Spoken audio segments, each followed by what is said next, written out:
Hey guys. Okay, so in case you didn't know, this is our last week of getting new assignments and new homework to do.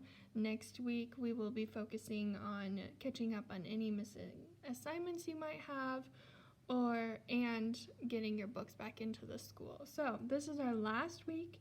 You made it through it. So, I'm very proud of you guys. I know it was difficult and not very fun, but you guys made it through it, so good job on that. All right, this week I tried to pick a story that was kind of easy to read to end on.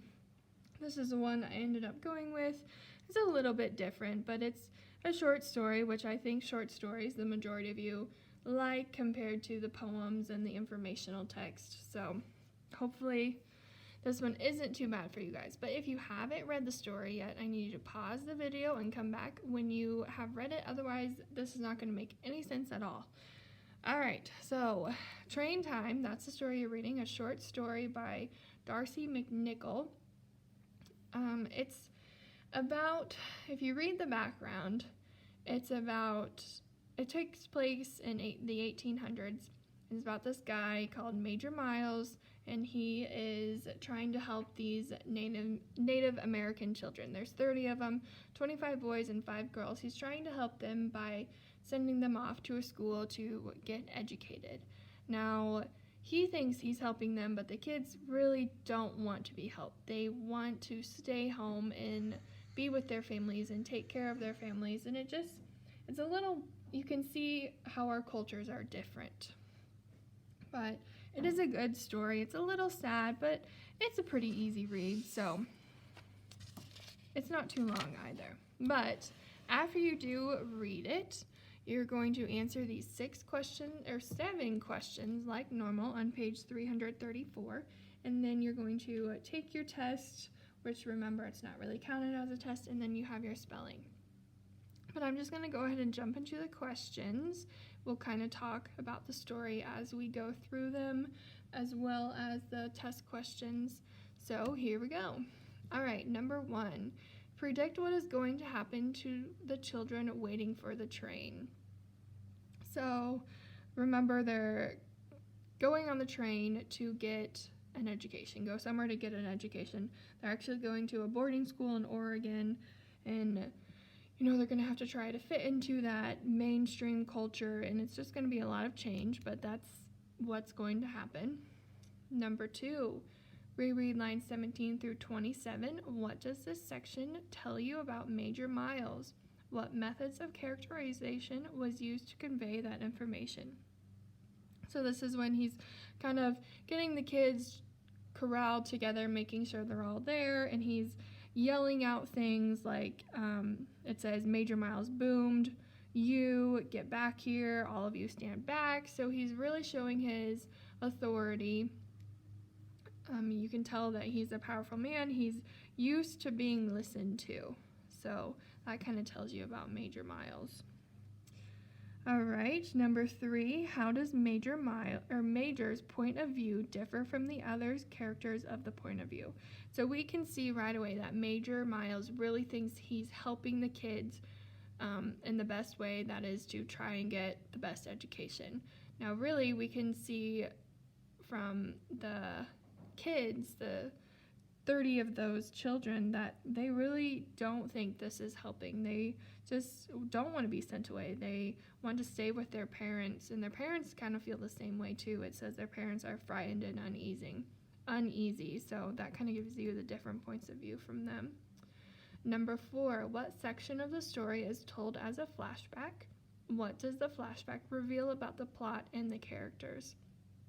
So the flashback, I don't remember exactly what page it's on. It's from lines like 53 to 156, I believe.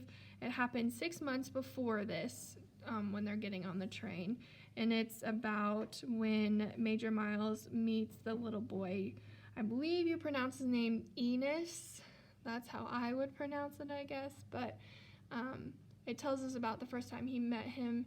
He says that he's a quality kind of boy. He's focused on helping his grandparents, and it kind of gives us a little background on that, and that tells us right away that Major really does care. He really does want to help them. And he gets this idea that, he'll take these kids and he'll give them the education that they need, which will end up helping them and maybe even their families too. So it kind of gives you the plot and a little bit of background information. 5. What might the reader understand about the situation that Major does not appear to understand?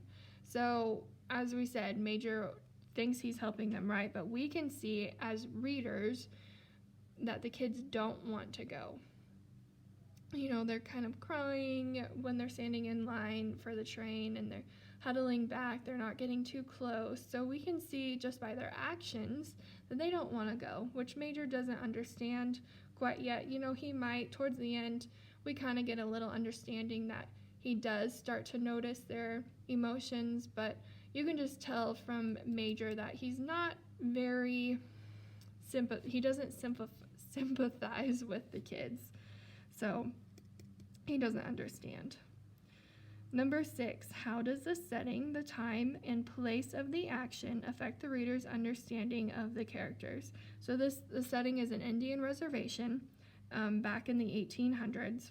It's at that time, government officials believed that the best way to help the Native American families was to send the children away to school. So that kind of gives you a little bit of background. This helps us understand why the Major believed he was doing the right thing. So he was following what our government thought was the best. Now, it might have been best for most of those children, but as we can see from these 30 children, it might not have been the best for all of them. Number 7, why might the author have decided to end the story as he did?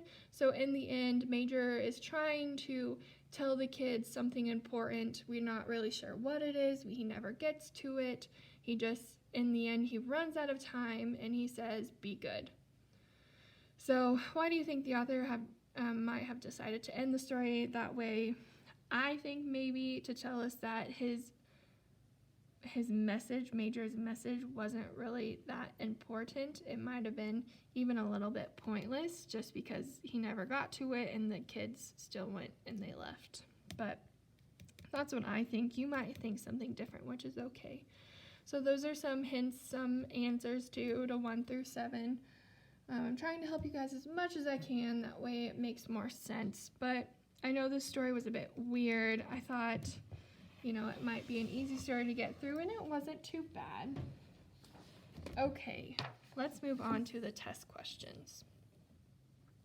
So you have 5 questions, multiple choice questions about the story, and then you have 5 vocab questions, and as always, 2 written response questions down below. Okay, let's start. Number 1, what evidence supports the inference that the children at the depot don't want to be there? So it gives you 4 different quotes from the book or from the story, but the real answer, I'm going to give you a major hint, is line 22, page 328. That'll tell you word for word what it is on number 1. Number 2, what is the main conflict in the story? A, the Major can choose only 30 children to go to school, but more want to go. So I crossed that one out because we know not more want to go. Actually, they really all want to stay. B, the Indian families want the Major to do more to help them, but he is unwilling. So B, I crossed that one out as well because we know that the families, they want help, but they're not really asking for it, right? They figured out a way to live, and they're doing it, and Major is trying to help them, so he's not really unwilling. C, Enos wants to go to school, but his grandparents don't want him to go. D, the Major wants to help the Indian children, but they don't want his help. So remember, the story is just not about Enos. It's about all of these 30 children and Major, so that will probably narrow it down between C and D. Number 3, what is the main purpose of the flashback in the story? A, it reveals how the Major became interested in Enos. B, it reveals how the Major came to work on his reservation.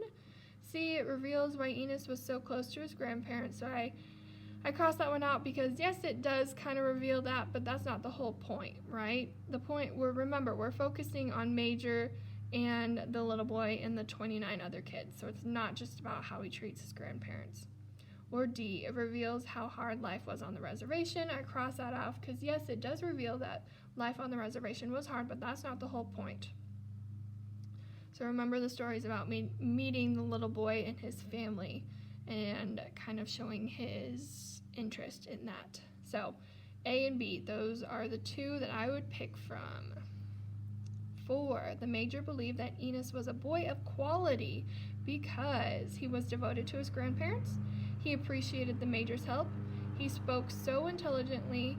He wanted to get an education. So if you don't remember, it's on line 121, page 330.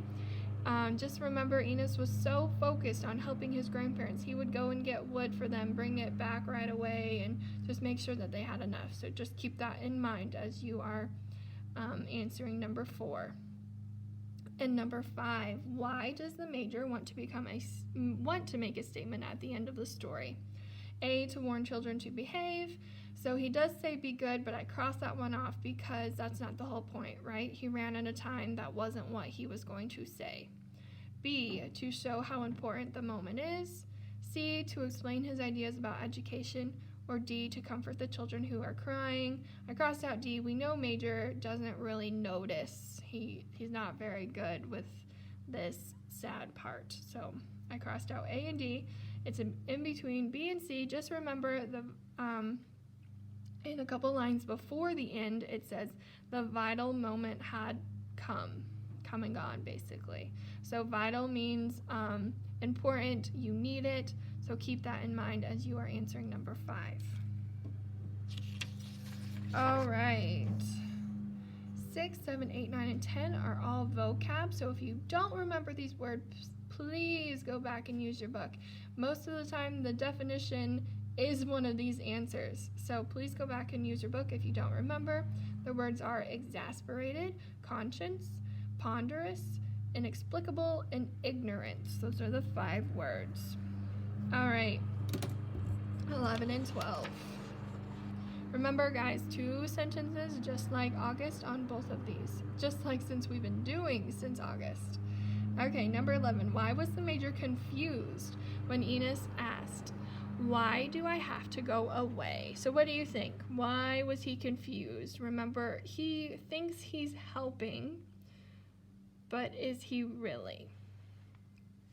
Number 12, what theme or message is conveyed in the story? So remember, a theme or a message isn't going to be one word. It's not just going to be major. That's not the theme or a message. A message is a lifelong message that we can keep and listen to most every day. So I gave you an example of what I think the theme is. There could be a couple other ones, but here's my example. So I thought maybe the theme was people should be allowed to determine what is best for themselves instead of letting other people help them out of their will.